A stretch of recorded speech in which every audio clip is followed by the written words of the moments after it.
আসসালামু আলাইকুম। কেমন আছেন সবাই? আলহামদুলিল্লাহ আমরা কিন্তু ভালো আছি। কাছে দূরে দেশে এবং দেশের বাইরে যে যেখান থেকে আমার ভিডিওটি দেখছেন বা শুনছেন, আশা করি আল্লাহর রহমতে সবাই ভালো আছেন। আলহামদুলিল্লাহ আমরাও কিন্তু ভালো আছি।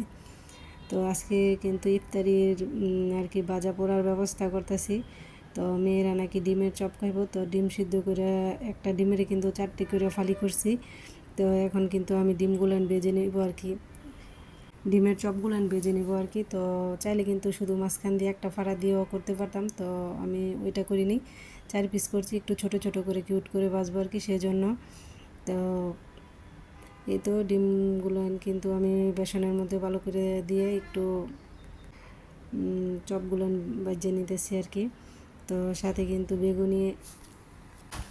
কিন্তু বেগুনি আলুর চপ, বুট, এগুলো কিন্তু আমি তৈরি করে নিতেছি। তো আমি না কয়েকবার ধরে ভয়েস দিতেছিলাম, আর এদিক দিয়ে আমার ছেলের জন্য একটু সমস্যা হইতেছিল। তো আমার কথা বা কাজকর্মে হয়তো বা অনেক ভুল ত্রুটি থাকতে পারে, প্লিজ সবাই একটু ক্ষমা সুন্দর দৃষ্টিতে দেখবেন। আর আপনাদের যাদের কাছে এরকম লাইফস্টাইল ব্লগ ভালো লাগে, চাইলে কিন্তু আমার চ্যানেলটি ভিজিট করে দেখতে পারেন। যদি আমার কথা কাজকর্মে কোনো কিছুতে আপনাদের ভালো লাগে, আমার চ্যানেলটি সাবস্ক্রাইব করে আমার পাশে থেকে যাবেন। নোটিফিকেশান অন করে রাখবেন, যাতে ভিডিও ছাড়ার সাথে সাথে আপনাদের কাছে পৌঁছে যায় এবং মূল্যবান সময় বের করে দেখে নিতে পারেন। আর যারা এই কাজটি করে নিয়েছেন তাদেরকে অসংখ্য ধন্যবাদ। তো এদিক দিয়ে কিন্তু আজকে আমি দই দিয়ে লাচ্ছি তৈরি করব। তো লাচ্ছিতে কিন্তু বরফ দিলেও ভালো লাগে, কিন্তু যেহেতু আমার একটু ঠান্ডার সমস্যা আছে আর রমজান মাস ভোর রাত্রে পানি খাইতেছি, আমি একটু ভয়ে ভয়ে আছি, সেজন্য কিন্তু আমি লাচ্ছিতে আর বরফটা দিইনি। শুধু চিনি আর একটু লেবুর রস দিয়েই লাচ্ছিটা তৈরি করে নিলাম আর কি। তো লাচ্ছিটা খাইতে কিন্তু ভীষণ মজা হয়েছিল। আর এই তো এদিক দিয়ে কিন্তু না আমি আর কি রান্না করার সময় হঠাৎ করে গ্যাস শেষ হয়ে গেছে। তো আর কি গ্যাসে সিলিন্ডার রাখি যে ওই জায়গাটা একটু ভালো করে আর কি মুছা পরিষ্কার করে নিতেছি। তো পরিষ্কার করে নেওয়ার পর একটা কাপড় বিছিয়ে দিয়ে তারপর আর কি গ্যাস সিলিন্ডারটা রাখবো, কারণ গ্যাস সিলিন্ডারটা তো রাখার পর 1 মাসের মতো আর ওই জায়গায় কোনো কিছু করা যায় না, সেজন্য একটু কাপড় বিছিয়ে রাখলে তো আমার কাছে মনে হয় যে ভালো। আর নয়তো টাইলসের মধ্যে এমনি তো টানাটানি করে একটু দাগ পড়ে যেতেছে আর কি। তো এই তো গ্যাস সিলিন্ডারটা তো আমি ভালো করে মুছে পরিষ্কার করে তারপর গ্যাস লাইনের পাইপটা লাগাবো।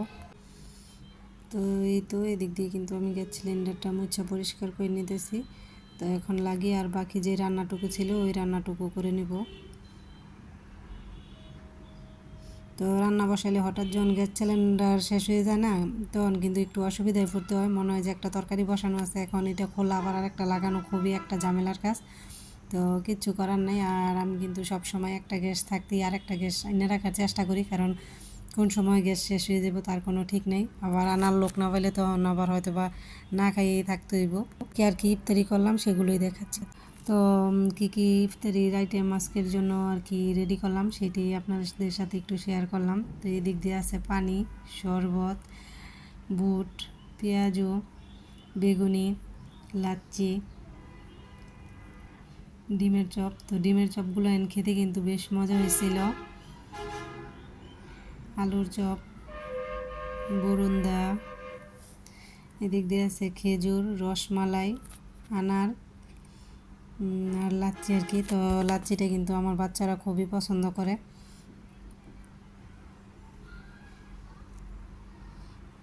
তো আলহামদুলিল্লাহ এই হচ্ছে আর কি আজকের ইফতার।